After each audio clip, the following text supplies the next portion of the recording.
So welcome back friends, how you all. I hope you all well at this time. Guys, आज का video जो होने वाला है एक नए एनएफओ के ऊपर है।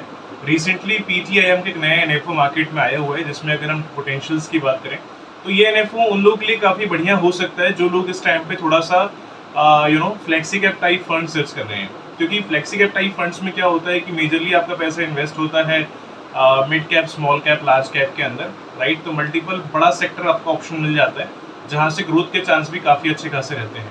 तो आज जो हम रिव्यू करने वाले हैं, पीजीआईएम ने एक नया एनएफओ लॉन्च किया है, उसी के ऊपर हम रिव्यू करने जा रहे हैं कि ये फंड किस तरीके से काम करने वाला है, कितना यहाँ पे ग्रोथ स्ट्रैटेजी आपके लिए बढ़िया रहेगा। इसमें अगर आपको इन्वेस्टमेंट करना है तो लॉन्ग टर्म के हिसाब से करना चाहिए कि शॉर्ट टर्म के हिसाब से करना चाहिए।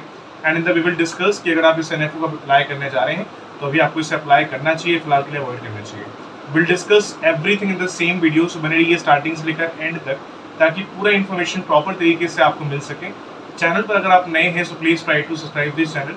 वीडियो पसंद आती है तो इसे लाइक करें, इसे आगे शेयर करें। अगर हम पीपीटी के माध्यम से अगर इस फंड को अंडरस्टैंड करें तो फंड है PGIM India multi cap fund. तो बेसिकली जो पैसे आप इसमें लगा रहे हैं, मतलब थोड़ा सा नाम से मालूम पड़ रहा है कि जो अमाउंट इसमें आप इन्वेस्टमेंट करने के लिए जा रहे हैं, company is investing your money in the mid cap sector, large cap sector and the small cap sectors.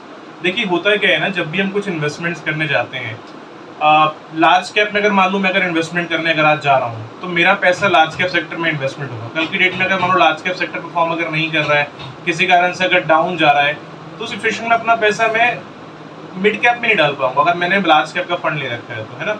या अगर मान लो मिड कैप नहीं चल रहा है तो स्मॉल कैप में नहीं डाल पाऊंगा। तो उसमें होता है क्या है ना कि मेरे को एक ही सेक्टर मिला है। अगर लार्ज कैप में डाला तो लार्ज कैप सेक्टर मिला है, मिड कैप में डाला है मिड कैप सेक्टर मिला है। लेकिन फ्लेक्सी कैप टाइप फंड्स के अंदर क्या होता है कि आपके लिए मल्टीपल ऑप्शन है, लार्ज कैप भी है, मिड कैप भी है, स्मॉल कैप भी है। तो कल की डेट में अगर मान लो लार्ज कैप सेक्टर किसी कारण से परफॉर्म अगर नहीं करता है कुछ टाइम पीरियड के लिए, तो एटलीस्ट आपको कुछ अमाउंट जो रिकवर है मिड कैप और स्मॉल कैप की तरफ से हो जाएगा। वैसे अगर मान लो मिड कैप नहीं चल रहा है तो लार्ज कैप स्मॉल कैप से हो जाएगा, या स्मॉल कैप नहीं चल रहा है तो मिड कैप या लार्ज कैप से हो जाएगा।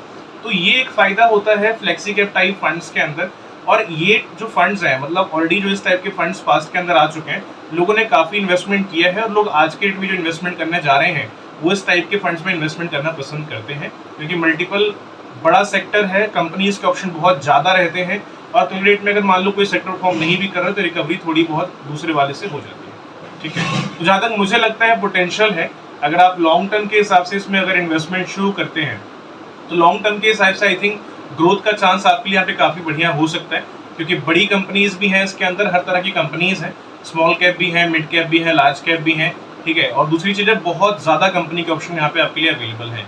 तो अगर मान लो 10 स्टॉक, 5 स्टॉक, 20 स्टॉक अगर नहीं भी चले किसी कारण से तो कोई प्रॉब्लम वाली बात नहीं है। उसके अलावा मल्टीपल और भी स्टॉक्स हैं जहाँ से अच्छी खासी रिकवरी हो सकती है।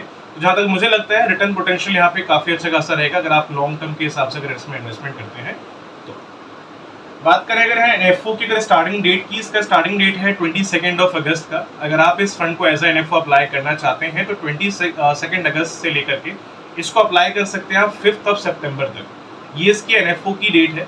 22 अगस्त से लेकर के 5 सितंबर तक अलॉटमेंट डेट जो उन्होंने रखा हुआ है दैट इज दी 10 सितंबर। अगर आपने इस फंड को 22 तारीख से लेकर 5 तक अप्लाई किया है तो कंफर्मेशन अलॉटमेंट का आपको मिलेगा कब? 10 सितंबर को। और अगर आप इसको ऐसा एनएफओ के फॉर्म में अगर अप्लाई करते हैं तो एनईवी का जो प्राइस है वो 10 रुपीज़ के हिसाब से रहेगा, और आपको जो अलॉटमेंट्स दी जाएंगी वो 10 रुपये के हिसाब से अलॉटमेंट आपको यहाँ पर दी जाएंगी।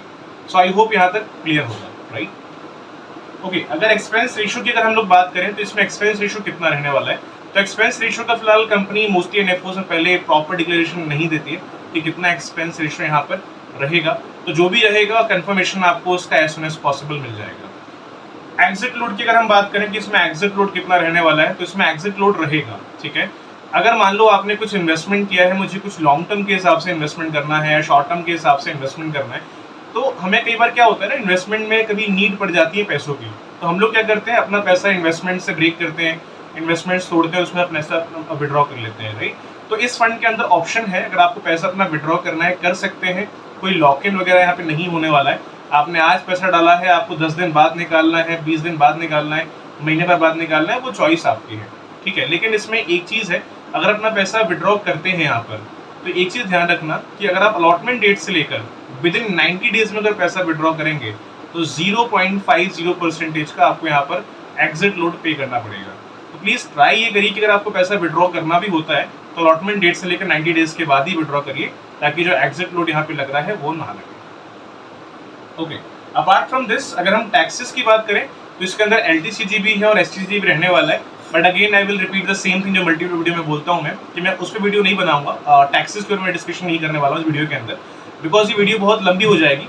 और टैक्सेस के ऊपर मैं चाहता हूँ कि एक बार आप प्रॉपर एक वीडियो देखिए और उससे टैक्सेस के बारे में पूरा इन्फॉर्मेशन लीजिए, बिकॉज गवर्नमेंट ने अभी एक नया चेंजेस किया है, अभी जो नया बजट आया था उसके अंदर, जो कि आप लोगों को जानना बहुत ज़रूरी है अगर आपको उसका इन्फॉर्मेशन नहीं है।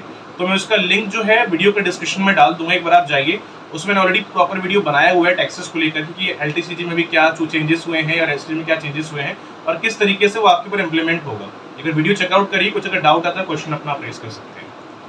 अपार्ट फ्रॉम दिस अगर इसमें इन्वेस्टमेंट अमाउंट की हम बात करें तो इसमें इन्वेस्टमेंट कितना रहेगा, तो फॉर्मेट इसमें दोनों है। अगर आपको वन टाइम इन्वेस्टमेंट करना है वन टाइम भी कर सकते हैं, अगर आपको ऐसा SIP के फॉर्म में करना है SIP के फॉर्म में भी कर सकते हैं। अगर आप इसको ऐसा SIP के फॉर्म में शुरू करते हैं तो मंथली इसको 1000 रुपये दे करके कम से कम आप इसको आराम से शुरू कर सकते हैं। अगर आप एक ऐसे पर्सन है जिसको कुछ लमसम इन्वेस्टमेंट करना है तो 5000 रुपीज़ दे करके इसको आप लमसम में शुरू कर सकते हैं। तो 1000 का प्रीमियम मिनिमम है SIP के लिए और लमसम के लिए मिनिमम प्रीमियम जगह यहाँ पे 5000 रुपये समथिंग का। गाइस आई होप यहाँ तक क्लियर होंगी सारी चीज़ें। चलिए, तो मैंने थोड़ा बहुत आपको ओवरव्यू दिया है। अपार्ट फ्रॉम दिस अगर लास्ट में हम अगर अपने आप से क्वेश्चन करें कि मुझे इस NFO में भी अप्लाई करना चाहिए कि नहीं करना चाहिए, देखिए फंड में इन्वेस्टमेंट करना है कि नहीं वो चॉइस आपकी होगी, ठीक है। मैं कोई राइट पर्सन नहीं हूँ कि मैं आपको एक सजेस्ट कर सकूँ कि आपके लिए कौन सा फंड बेनिफिशियल है, क्योंकि मल्टीपल NFOs आते हैं महीने में। अगर 10 NFO आ रहे हैं तो उसका मतलब ये नहीं कि हम 10 NFO में इन्वेस्टमेंट करें। ऑब्वियसली अपने प्रोफाइल के हिसाब से जो हमें फंड बेस्ट लगता है हम उसी फंड में इन्वेस्टमेंट भी करते हैं, राइट। तो डिसीजन वो आपका होगा, ये आपकी कॉल होगी कि आपका रिस्क टेकिंग कैपेसिटी कितना है, जितना इसमें रिस्क अवेलेबल उतना आप रिस्क ले सकते हैं कि नहीं, क्योंकि यहाँ पर रिस्क होने वाला है वेरी हाई। तो इन्वेस्टमेंट करने के पहले तो आप ये अंडरस्टैंड करो कि जो इसमें रिस्क अवेलेबल है उतना आप रिस्क ले सकते हैं कि नहीं, ले सकते हैं तो कितने अमाउंट पे ले सकते हैं, ठीक है। अपार्ट फ्रॉम दिस आपकी इनकम कितनी है, कितना आप सेव कर लेते हैं, उसमें से कितना आपको इसमें डाइवर्सिफाई करना चाहिए। Do not invest your whole money in the one fund, try to diversify money in the multiple funds, जिससे कि हमारा पैसा भी डाइवर्सिफाई होगा। और कल के डेट में अगर मान लो ये सेक्टर्स अगर बाई चांस अगर नहीं भी चलते हैं तो आपकी डिपेंडेंसी पूरी एक स्टॉक या किसी मतलब एक फंड पे नहीं हो रही है, right. I know multiple stocks के ऑप्शन है, but still try to diversify money in the multiple funds, जिससे कि थोड़ा सा ग्रोथ भी अच्छा बनते रहे और डाइवर्सिफिकेशन प्रॉपर तरीके से आपका बना रहे, ठीक है। बाकी अगर फंड की बात करें, अगर मैं अपने लिए अगर अप्लाई करने के लिए जा रहा हूँ तो I think I will invest in this fund. Growth potential है, जहाँ तक मुझे लगता है कि पोटेंशियल ग्रोथ वगैरह यहाँ पे काफी अच्छा खासा लॉन्ग टर्म के हिसाब से हो सकता है। बट अगेन डिसीजन आपका, अगर आप फंड को देखिए डिटेल्स एक बार पढ़ लीजिए 15-20 मिनट निकाल करके, कुछ क्वेश्चन आता है अपना क्वेश्चन फेस कर सकते हैं। I try to give the answer as soon as possible. तो मिलते हैं नेक्स्ट वीडियो के अंदर, तो please have a nice day.